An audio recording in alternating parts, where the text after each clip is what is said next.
Hello everyone, just showing you what we've been up to recently. I've played a number of Brody games. I've only got this one left to record. I am Brody, Stuart's Franco. We have a Zask, an Aldous, and a Nana. They have a Lu Yi, Natalia, Moskov, Xborg, and Estes, which is brutal, let me tell you. Estes is kicking our ass at this tier in ranked. So I'm going Marksman, Gold Lane. I've got the Roma with me, which is good. Usually can take some 2-on-1s with support. I wanted to try something a bit different with Brody. You can see when he strikes targets, he puts these marks on them. When he does his ulti does bonus damage for each mark that they have on them, and also my regular attacks basically, a lot of my abilities are enhanced by the number of stacks on it. So for example, with 4 stacks on it, I get something like a run speed buff, and I can't remember the other thing, but there is a bunch of other stuff. Not only is it extra damage. There's Stuart playing Franco. Turns out from all my Franco vids, I'm thinking I'm Johnny Big Clever, and Stuart's played like 6 times the amount of games I've played on Franco, so we're like, oh, okay, you know. So he's been playing him a little bit recently. Pretty usual fare. I outrange Moskov, which is going to be a problem for him. So until he gets his flicker and his ulti, he's going to struggle. Well, he's got his little flicker there, so let's see how he's doing. It's not great. That was my number 2 ability, which is a dive onto them and a roll away. As you can see, I didn't really pull that off very well. I think this was actually a run of I think Stuart came around to my house, and I think we played, I can't remember, was it 30 or 40, but we played basically 30 or 40 Brody games in a row. So I'm a little fatigued of Brody, but on the plus side, I feel I know him really well. That was my number 1, is the skill shot on the floor. As it penetrates through, it does more marks to the mob behind. Oh no, Nana.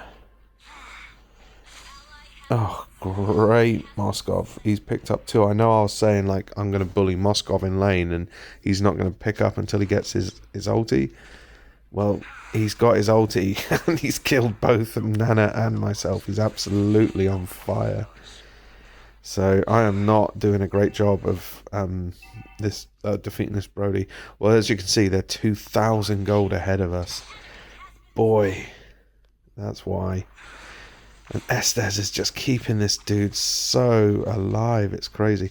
The thing about Estes' circle you just saw there on the floor, if you try and go through the ring, you're slowed by a big old chunky percentage, something like 40% or so.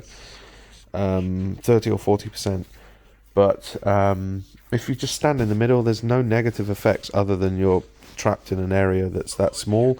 So things like gats, dive, etc. will hit you. But if it's safe to, there's no reason to not stay in the middle. Don't just panic and try and get out and slow yourself down.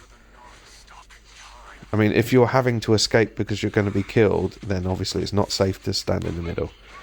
Don't take what I'm saying out of context. Oh, there's the stun. And the shutdown. And he wants him too. He's going to get him here. Oh, how did that not kill him? Unbelievable. So, another thing about Brody, which is quite interesting, is when you see me use my basic attack, you can see the grey ring on the floor. And then when an enemy has a mark on them, you'll notice a blue ring even bigger than that.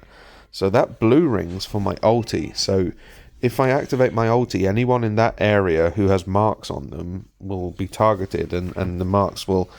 I think it actually attacks everyone rather than just people with marks. But people with marks take bonus damage, basically. So you can see there's the blue ring, and you can see a slightly fainter grey ring on the inside. Now that's the range I can auto attack. What the game doesn't tell you is that if I auto attack If so, Brody can move. Well, I guess the game does tell you this. Brody can move and shoot. So if I start my attack with you in the auto attack range, then no matter where I am on the board, I will still hit you. So technically, I could flicker backwards and still shoot that gap, even though it's now massive. You could run away and flicker, and I could go backwards and flicker, and I'd still hit you if I started that attack with you in range. So you can use that to Brody's advantage. He's extremely strong with it.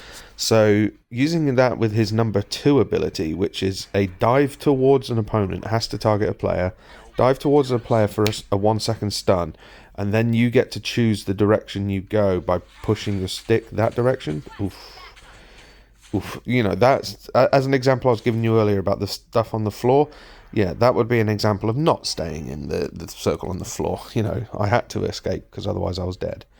I'm not saying just stay in there to die. I'm saying if there's no immediate pressure like there was there, then, you know, feel free to back out of the not have to back out of the circle. Anyway, the other point I was making is if you combine this auto attack kind of cheese, which is as long as it's in range at the start, it doesn't matter if it's in range at the end of the attack animation. The roll to hit's done at the start, basically. So what you can do is combine that with your number 2, which is a dive towards them for a stun. That's generally going to save your life anyway. Also, my tower damage is crazy. That stun's generally going to save your life because it's usually people like assassins coming for you, and they're going to kill you in the first second. You see that big blue ring for my ulti? That's my ulti's range. So you dive in and stun them, which generally keeps you alive. Then you roll back, but as you're rolling back, you hit attack, so that the moment you land from the rollback, you're at max range for your auto attack. You then shoot them with the auto attack. So the dive does 1 mark. You shoot them with the auto attack as you're rolling back, does 2 marks. You can then fire your number 1 ability for a 3rd mark. So after maybe a second or 2, you've now got 2 marks on you. 3 marks on them. And you potentially could ulti them. So if there's something squishy like an assassin or a mage, 3 marks plus the damage you've done putting those 3 marks on, which is your number 2 dive, your number 1, and an auto attack. You know, that damage. Good hook there by Stu. That damage plus your ulti is generally enough to kill assassins. So you only need 3 marks on assassins and things of that nature. Squishies, marksman as well would be a great for a 3. But if that's not the case, you have got yourself in a position where you can actually just fire a 4th attack, because it will take you about another second perhaps whilst your auto attack goes off. You'll see here how kind of slow it is. Well, I killed them all basically in one go, but hopefully throughout the game you've seen how slow the auto attack is. So essentially, if you can prolong the fight 1 more auto attack, that's the auto attack this kind of time. If you can last 1 more of them, and it's not an assassin that's going to instantly kill you, and you can get 4 stacks on them before firing it off, your ulti off, then I mean that's killing fighters and weak tanks. So yeah, you can burst everything. Ideally, what you want to be doing in a Brody situation, in my experience, which is very limited, it's only about 40 or 50 games playing marksman, but in my limited experience, my best usage with Brody was coming in second. So seeing this fight's already gone off, and then just, you know, laying out absolute lines of buffs. So I've got kind of buffs on both people there. I think it came off him because he detonated his armor. Well, for some reason it came off, so I wasn't able to do my ulti. But the best way I found to use what I'm trying to suggest is what I'm about to explain to you. What you've witnessed was not a good example of it. So the best way I found Brody to be successful is go in second in a fight after people have started to use some of their abilities. So hang back a little bit, and then as you go in, try and get your number 1 to hit multiple enemy heroes. You see how I've marked multiple targets there? That's what you want, but on enemy heroes. Then you can use your dive to survive, because when they notice you coming in, they're going to immediately try and stun and kill you. So You can throw your number one if you've got good off-screen, hiding. You can throw your number one, maybe get a couple of people, dive in with your number two, consolidate or get a third person, and then ultimately just unleash your ultimate and just kill their entire team, which is what I've done several times. Oh, sorry, Stuart.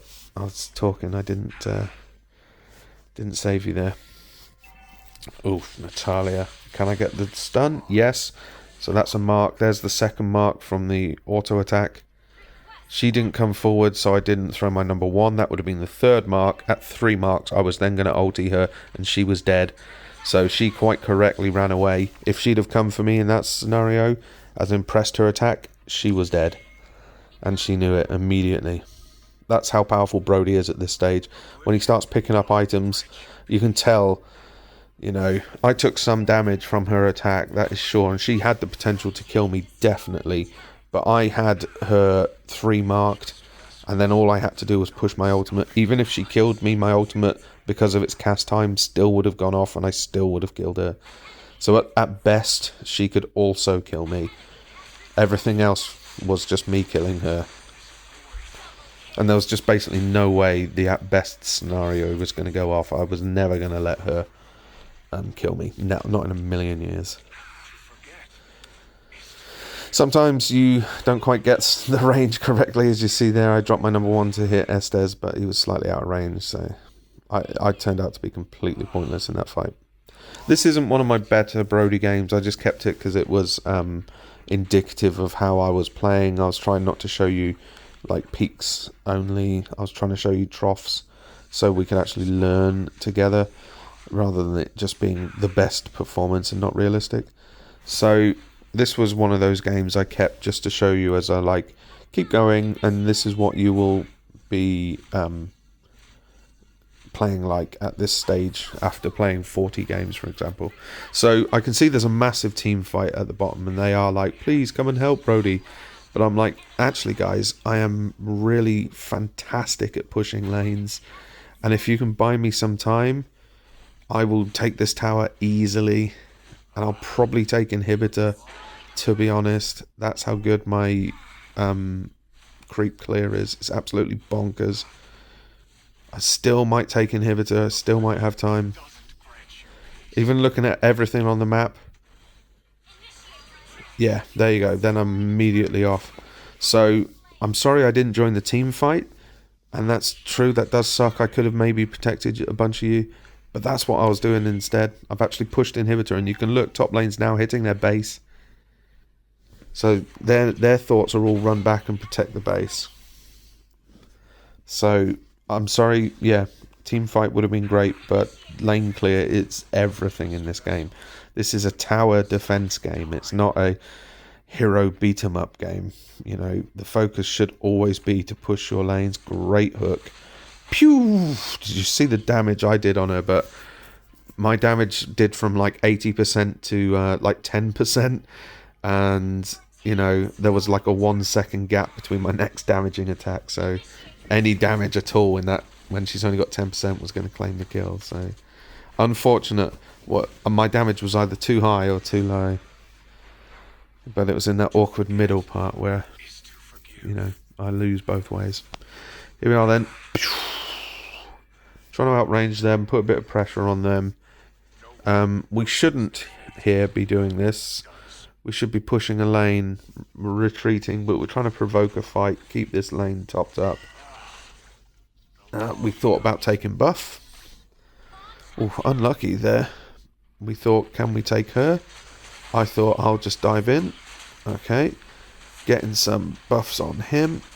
Oh, his armor's off, and he absolutely honked me. He saw me run as well, and that's why he blinked through and got me. The tank being down here wasn't probably also the best. But, that's just one of those incriminating, awkward moments, isn't it? Boy, why did I die in that fight?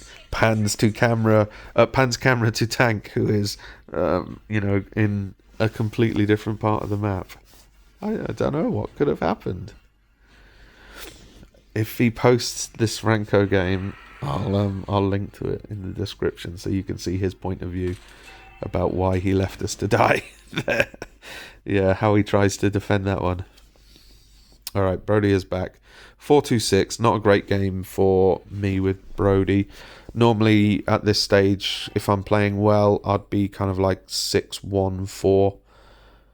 And 4-2-6 sounds pretty close to 6-1-4, but it's different enough. It's different in the bad ways. Always gonna basically annihilate her. Estes, what a punk. He's so good at this level. It's because our team don't really know how to play that type of burst. Oh, did you try and flicker hook there? That's brave, man. I play a pretty decent Franco and I've not mastered flicker hook. Great, I'll have that. Again, you saw my damage basically dropped him to 10%, so Stuart was always gonna...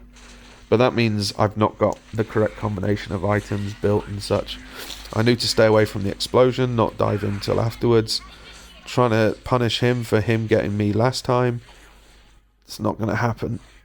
And I was right to stop. I thought I had ulti. I didn't have ulti. If I had ulti, we could have pushed. And I was pushing like I had ulti, but I obviously recognised that I didn't. And so we stopped pushing, which was correct.